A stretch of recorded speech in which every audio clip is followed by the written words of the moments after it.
Kiratpur Manali four lane का कार्य इन दिनों प्रगति पर है। कई स्थानों पर फोरलेन को यातायात के लिए शुरू कर दिया गया है और कई स्थानों पर अभी कार्य जारी है। मंडी जिला के सुंदरनगर बाईपास शुरू होने के 2 माह के बाद ही अधिकतर स्थानों पर बुरी तरह से उखड़ गया है, जिस कारण हाईवे को मरम्मत कार्य खत्म होने तक एक तरफ से आवाजाही के लिए बंद कर दिया गया है। बाईपास के निर्माण में गुणवत्ता को दरकिनार करने को लेकर बार बार शिकायत होने के बाद भी NHAI के अधिकारियों द्वारा निर्माण कार्य में लगी कंपनी पर कोई भी कार्रवाई अमल में नहीं लाई जा रही है। इसको लेकर पूर्व प्रशासनिक अधिकारी BR कौंडल सहित स्थानीय लोगों ने आवाज उठाकर मामले में CBI जांच की मांग कर दोषियों के खिलाफ सख्त कार्रवाई की मांग की है। पूर्व प्रशासनिक अधिकारी BR कौंडल का कहना है कि सुंदरनगर बाईपास का निर्माण कंपनी द्वारा नियमों को ताक पर रखकर किया जा रहा है। हाईवे को शुरू हुए अभी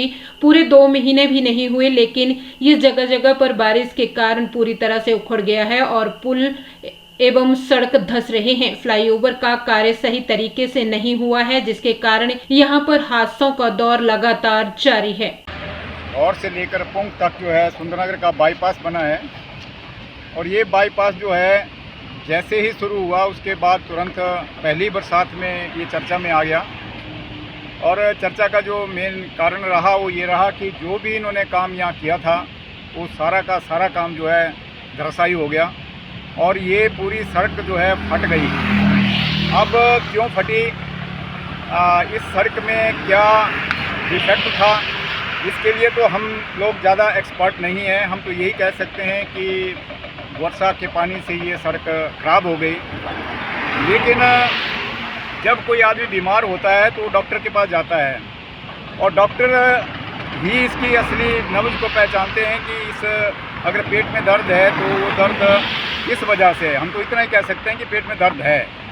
तो मैं इस रोड के बारे में भी इतना ही कहना चाहूँगा कि ये रोड जो है सब स्टैंडर्ड का बना है। क्यों बना है, इसमें क्या कमी है, इसके लिए आज एक डॉक्टर हम साथ लाए हुए हैं और वो डॉक्टर हैं जिन्होंने इस प्रकार की सड़कों का अपनी ज़िंदगी में बहुत सारा डाइसेक्शन किया हुआ है, बहुत सारे पोस्टमार्टम किए हुए हैं और ये इस प्रकार की सड़कें बहुत ज़्यादा बनाई हुई हैं। तो ये हमारे साथ खड़े हैं जी, आप आगे आइए। और इस रोड में ये क्या कमी थी कि उद्घाटन करने के तुरंत बाद पहली बरसात में ये चल बसा। मेरा नाम सोमदर ठाकुर है। इसमें बहुत से कारण इस तरह के रहे हैं कि इसका मटेरियल जो भी इसमें डाला गया है वो बिलो स्पेसिफिकेशन है। इसमें किसी तरह का मिक्सचर नहीं है। इसमें जो मटेरियल डाला उसमें कोई भी मटेरियल जो है वो ये मटेरियल पहले मशीन में जाता है, वहाँ से मिलकर आता है, यहाँ पे इसकी रोलिंग होगी, फिर टेस्ट किए जाएंगे, टेस्ट ठीक आते हैं तो आगे की लेयर डालते हैं। लेकिन ऐसा इसमें कुछ दिख नहीं रहा है। जो सामने आज दिख रहा है वो बिल्कुल ड्राई है और ये बिल्कुल बिलो स्पेसिफिकेशन मटेरियल डाला गया है। लेकिन फिर भी इसको इंजीनियरों ने पास किया, नापा और कॉन्ट्रैक्टर को पेमेंट की है। लेकिन आज 1 महीने के बाद इस रोड का 60% हिस्सा जो है वो ख़त्म हो चुका है। मेरे पास इसके बड़े भारी वीडियो हैं, बहुत सारे फ़ोटोज़ हैं। लेकिन मैंने इनके सभी अफसरों को, NHAI के वालों को भी लिखा, कॉन्ट्रैक्टर को भी बोला और लेकिन उन्होंने किसी ने भी तवज्जो नहीं दी। मैं ना ही मेरी चिट्ठियों का जवाब दिया, ना ही जो मैंने इनसे RTI मांगी कि बताओ तुम्हारी स्पेसिफिकेशन क्या है, ना उसका ही कोई जवाब दिया। मेरे को 1 साल हो गया, 1 साल से मैं इनके पीछे पड़ा था। लेकिन मैंने इनको उस टाइम भी कहा था कि जब बरसात होगी तो तुम्हारे को रिजल्ट मिल जाएगा। वो आज इनको मिल गया। काम तो कॉन्ट्रैक्टर को करना है, काम NHAI ने करवाना है, काम उनके इंजीनियरों ने करवाना है। उनसे जब मिलते हैं तो काम की आप चुप रहो, अब तो इंजीनियर हैं, हम तो काम करवाते हैं। है प्रोजेक्ट डायरेक्टर, उनसे भी मिले, वो बोलते हैं जी आप कोई यहाँ के जज लगे हैं, FIR करेंगे आपके खिलाफ उल्टी। PCO चिट्ठियाँ लिखी, एक भी चिट्ठी का जवाब नहीं आया। 50 RTI मांगी, RTI को बोलते हैं जी हमारे पास तो इसकी इंफॉर्मेशन अवेलेबल नहीं है। उनके उच्च अफसर ने, जिनको वो RO बोलते हैं, रीजनल ऑफिसर शिमला में बैठते हैं, उनकी चिट्ठियाँ भी इनको बहुत सारी आई। उन्होंने बोला भाई बताओ RTI कहाँ है, कहाँ मटेरियल है, वो दो इनको। तो उनके कहने पे भी उन्होंने कुछ नहीं किया जी। आज इस 4 लेन के अंदर हम नौलखा और सुंदरनगर के बीच में खड़े हुए हैं हम इस वक्त। और इस 4 लेन के ऊपर आपको मैं बताता हूँ, इसका एक स्पैन आपको 22 जुलाई को सुबह में यहाँ से इस रोड से पहली बार गया और सुनने में है कि ये केवल 2 महीना पहले ये रोड शुरू हुआ 4 लेन पर चल के गाड़ियों के लिए खुला, और 1.5 महीने के बाद जो है इसके ऊपर से चलने वाली गाड़ियों को रोकना शुरू कर दिया प्रशासन ने। कारण क्या है? क्योंकि ये रोड जो है उखड़ चुका है।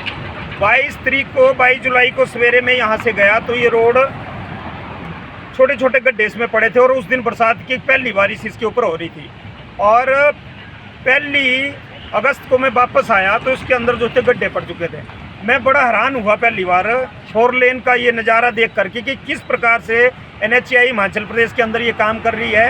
मैं शासन और प्रशासन से पूछना चाहता हूँ कि किस प्रकार का काम इन रोडों के ऊपर हुआ है। लोगों के लिए जान का खतरा बना हुआ है। आए दिन जो है यहाँ रोडों के ऊपर हादसे हो रहे हैं। आज हमने अभी आपने देखा कि इसको हाथ से उखाड़ा, हाथ से उखाड़ने पर इस रोड के अंदर जो है मिट्टी निकल रही है। इसका जो सिस्टम है बिछाने का, हमारे साथ एक जो कॉन्ट्रैक्टर हैं जो जानते हैं कि इस काम को कैसे करते हैं, टेक्निकल आदमी हैं, वो स्वयं यहाँ पर हमारे साथ हैं। वो कह रहे हैं कि इसकी जो प्रक्रिया है उस प्रक्रिया को अपनाया नहीं गया है।